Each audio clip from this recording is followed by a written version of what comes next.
Куантай бирек болсыз. Батырмындай мындай айланалчы күн чалышып аткан. Орын алдыңыздарбы? Эми урматтуу Айтпайм, могу БТР кандай аткан өзү? БТР жакшы аткан. Birinci ligadan Rusya ligaga çıkış birinci oyunum. Жақсылап менен соттун келтирисе балким буюрса жарайт деген ойдобуз. Дагы эмне болсо келдик биз. Чынын айтканда чоң oyun, көп oyun көрө элек экен.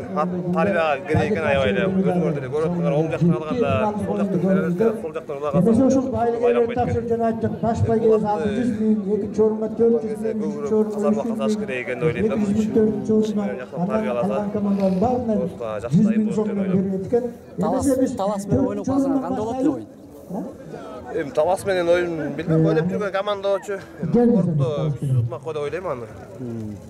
Мыякта эгерде баягыдай жаам болуп, жер орурак болгондо оюн кандай болот эле?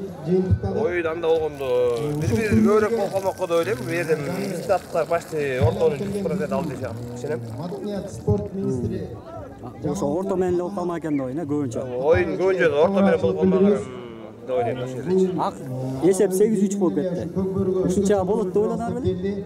ушул турнир Мынчалык болот деп ойлогом эле. Бир ортого бир 2-3 же 5-2 өзүңүздөр 5-4 ушундай айырма менен болот деп ойлоп чыкканбыз. Анан биздин спортсмендерге, убакчыларга жакшы балдар да дайын күчтүү экенбиз. болду деп эсептейм. Рахмат Куба. Жеңиш кут болсун дагы.